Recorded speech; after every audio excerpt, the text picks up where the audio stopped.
आज का पांचवा टॉपिक पूर्वोत्तर में पर्यटन। पूर्वोत्तर क्षेत्र में रिकॉर्ड तोड़ पर्यटन देखा गया। टेररिज्म घटा दो, टूरिज्म बढ़ जाएगा।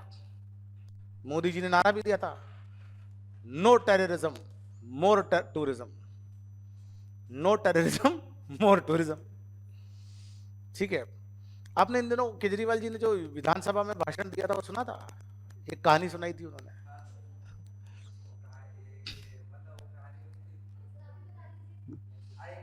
वो विधानसभा में बोली जाती है। ठीक है।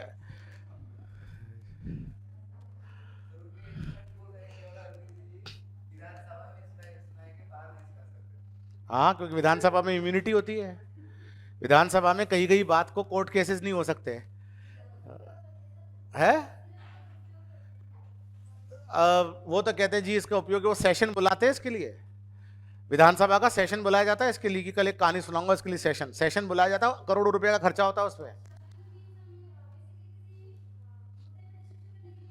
हाँ, तो वो एक दिन का स्पेशल सेशन बुलाते कि मैं आज यहाँ पर अपोजिशन पार्टी को या प्राइम मिनिस्टर को टारगेट करूंगा।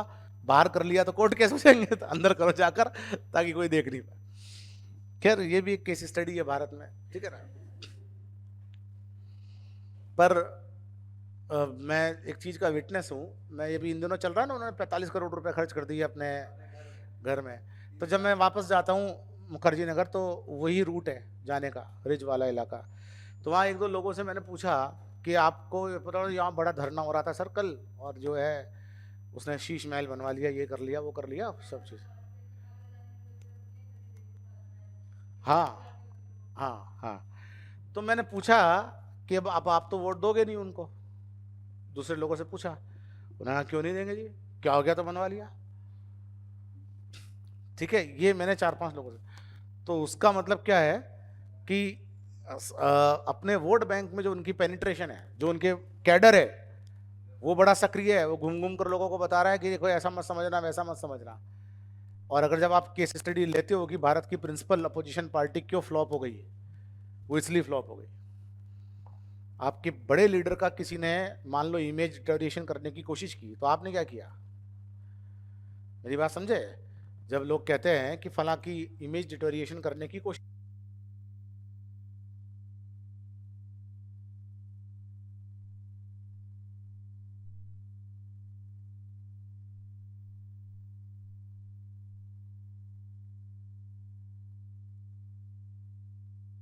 अपना जो टॉपिक है पूर्वोत्तर में जो रिकॉर्ड तोड़ प्रदर्शन रहा है वो क्या है।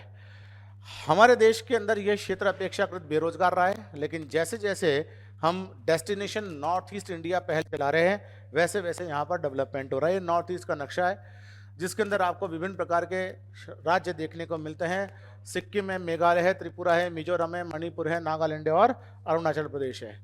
अरुणाचल प्रदेश बौद्ध मठों के लिए फेमस है। इसके अलावा नामदफा राष्ट्रीय उद्यान यहाँ देखने को मिलता है। असम के अंदर एक कामाख्या मंदिर है। आप आर्ट एंड कल्चर पढ़ रहे हो ना, उसके अंदर इन चीज़ों को ऐड कर लेना। हो ही गई होगी ऐड अभी तक तो आपके। काजीरंगा राष्ट्रीय उद्यान किसके लिए फेमस है? यूनेस्को के धरोहर स्थलों में से एक है। एक सींग वाले गैंडों का घर है। माजुली द्वीप है। ये माजुली द्वीप दुनिया का सबसे बड़ा नदी द्वीप है। प्राकृतिक रूप से नदियों ने द्वीप बना दिया है। एक लैंड एरिया को माजुली द्वीप अब नहीं रहा, पहले सबसे बड़ा होता था। फिर क्या हुआ कि नदियों के अपरदन से कट गया, तो 2 द्वीप बन गए। अब ये नदियों, बहती नदी क्या करती है? अपरदन कर देती है ना। तो माजुली द्वीप दुनिया, भारत का वर्ल्ड का सबसे बड़ा नदी द्वीप था। अब नदियों के अपरदन से, मतलब नदियों ने लगातार टक्कर मार मार के उसको 2 भागों में तोड़ दिया, तो अब सबसे बड़ा नहीं रहा। मणिपुर की बात करें तो लोकटक झील है और तैरता हुआ पार्क है केबुल लामजाओ, दिख रहा है। इन शब्दों की खासियत जानते हो? ऑब्जेक्टिव क्वेश्चन में इनको याद करने की जरूरत नहीं होती, क्योंकि नाम इतना अजीब सा होता है कि देखते ही पता लग जाता है ये था वो, है कि नहीं? लिखने में बड़ी दिक्कत आती भाई। ठीक है, तो केबुल लामजाओ इम्फाल युद्ध का कब्रिस्तान, द्वितीय विश्व युद्ध में जान गंवाने वाले लोगों के लिए कब्रिस्तान बना रखा है। वो धार्मिक स्थल है। कहां पर? मणिपुर में। मेघालय में नोहा किलाई कई जलप्रपात, सब भारत का सबसे ऊंचा जलप्रपात है। लिविंग रूट ब्रिज है। खासी और जयंतिया, गारो खासी जयंतिया, पहाड़ियां और जनजातियां। ठीक है। मिजोरम के अंदर फोंगपोई राष्ट्रीय उद्यान है, सोलोमन का मंदिर है, स्थानीय पादरी के द्वारा यानी कि एक ईसाई प्रीस्ट के द्वारा बनाया गया धार्मिक मंदिर है जो सोलोमन बाइबल मंदिर जैसा दिखता है। अभी प्री से संबंध बहुत क्वेश्चन बनते हैं ना, ये कहाँ है, कामाख्या मंदिर कहाँ है, असम के अंदर है ना, ये सेकेंड वर्ल्ड वॉर में जो शहीद हुए उनके लिए कहाँ पर स्थल बनाया गया है, मणिपुर, इसको पकड़ लेना अच्छे से। नागालैंड में हॉर्नबिल फेस्टिवल होता है, त्योहार का नाम हॉर्नबिल पक्षी के नाम पर रखा गया है, नागा जनजातियों के लिए एक लोकप्रिय परंपरागत त्योहार है। जिकोको घाटी रम्य घाटी है जो विभिन्न प्रकार की वनस्पतियों से युक्त है। सिक्किम में त्योम्स्को झील है, ठीक है, और साथ साथ में रूमटेक मठ है जो कि सिक्किम का सबसे बड़ा है। त्रिपुरा की बात करें तो नीर महल आपको देखने को मिलता है या पैलेस देखने को मिलता है। एक उनाकोटी रॉक कट मूर्ति और नक्काशियों की विशेषता वाला है, इनको पकड़ लेना भैया, बड़े प्री के क्वेश्चन बन रहे हैं इनसे। पूर्वोत्तर भारत में क्या पर्यटन की संभावना है? सबसे पहले एडवेंचरस पर्यटन, जिन लोगों को ये चट्टानों पर चढ़ने का शौक होता है, ट्रैकिंग का शौक होता है, कितने को है आप में से? कितने लोग थोड़ी ऊंचाई से गिरे हैं ट्रैकिंग करते करते, इसलिए शौक चला गया? थोड़ा कुछ हो जाए मतलब क्या? अच्छा, तो वो बहुत लंबी योजना है वो तो, ठीक है। तो ट्रैकिंग का जिनको शौक है, मणिपुर एक आइडियल स्थल है, सॉरी ये पूर्वोत्तर भारत का एक आइडियल स्थल है ना, क्योंकि पूर्वोत्तर भारत ट्रैकिंग के शौक जो है वो इसके लिए काफी महत्वपूर्ण है। आगे बढ़ते हैं, जनजातीय समुदाय, बहुत सारे जनजातीय समुदायों से आपका, अब देखिए हमने जब पूर्वोत्तर का, आपको एक जानकर डेटा दूं, 2014 से लेकर 2023 तक प्रधानमंत्री जी ने 100 बार पूर्वोत्तर की यात्रा की है।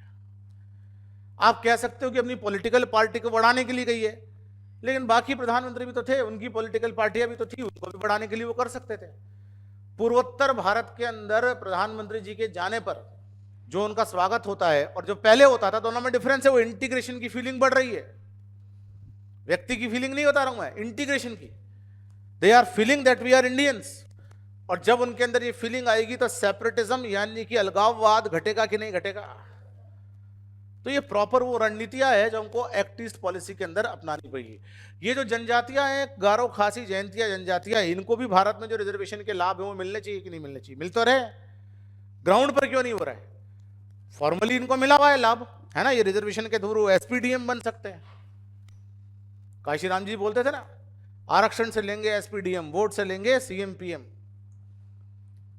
काशीराम जी जो बहुजन समाज पार्टी के संस्थापक थे, जब उन्होंने नारा दिया था लोग हंसे थे, आरक्षण से लेंगे एसपीडीएम, वोट से लेंगे सीएम पीएम, और सीएम उन्होंने ले लिया यूपी का। नरसिम्हा राव ने कहा था miracle of the democracy, Mayawati का सीएम बनना इंडिया जैसे देश में जहां कास्टिज्म सिस्टम बड़ा तगड़ा है, बराबर की कुर्सी पर जिनको नहीं बैठने दे रहे हो, उसने खुद कुर्सी पे बैठ के आपको नीचे बैठा दिया। मिरेकल ऑफ द डेमोक्रेसी है कि नहीं? बहन जी का वोट बैंक, ठीक है।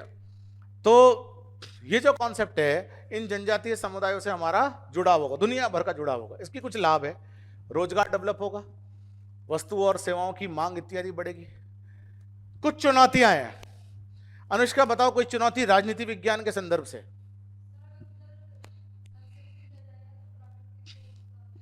राजनीति विज्ञान का संदर्भ था, तो बात तो सही है, प्राकृतिक संपदा हेरिटेज का नुकसान हो जाएगा, एज इट इज नहीं रहेंगे, लैंडस्लाइड्स बहुत बढ़ेगी, रॉक को काट के सड़क बनाओगे, लोगों को कहोगे आओ जरा मणिपुर में, वो मणिपुर जाते जाते लैंडस्लाइड हो गया, है कि नहीं? अमरनाथ की जगह अमर यात्रा पे पहुंच गए, वो अमरपुरी पहुंच गए। हाँ, कौन बताएगा जी? आप बताओ। नहीं, वहां पर जाके जैसे आप लोग पहुंच गए और आप में से कोई धनवान हुआ तो उन्होंने कहा मैं होटल बनाऊंगा यहाँ पे, टूरिस्ट को यहाँ रुकवाऊंगा, पैकेज दूंगा, है ना, 3 नाइट 2 दिन, समझ में आया कि पैकेज ऐसे ही तो मिलते हैं, आपको विभिन्न प्रकार की सीनरीज दिखाऊंगा। तो इससे वहां की जनजातियों के जो निर्जातीय पहचान है, उनको ये डर है कि नहीं कि हमारी वो पहचान खत्म हो जाएगी, उनकी उग्रता बढ़ेगी कि नहीं बढ़ेगी, उनको भड़काना आसान हो जाएगा कि नहीं हो जाएगा कि ये बाहर के लोग आके इसको दिल्ली बना रहे, ये बाहर के लोग आके इसको मुंबई बना रहे, तुम्हारी जो जनजातीय पहचान है वो खत्म हो जाएगी। एक दिन यहाँ लेबर क्लास बन के रह जाओगे, होटल होगा इन बड़े लोगों का और तुम वहां पर पियोन होंगे। ये तो असम में हुआ है, चाय बागान दे दिए पूंजीपतियों को, राजस्थान के मारवाड़ियों ने खरीद लिए वो, ठीक है ना। और जो असम के लोकल लोग हैं वो बेचारे वहां पर लेबर क्लास काम कर रहे हैं, तो उन्होंने कहा हथियार उठाते। बोडो आंदोलन और ये आंदोलन और वो आंदोलन मार मार के भगाया वहां से, तब जाकर स्थितियां बिगड़। तो ये सिचुएशन आ सकती है, इस पे ध्यान रखना पड़ेगा। फिर कैसे करोगे, कनेक्टिविटी पुअर है।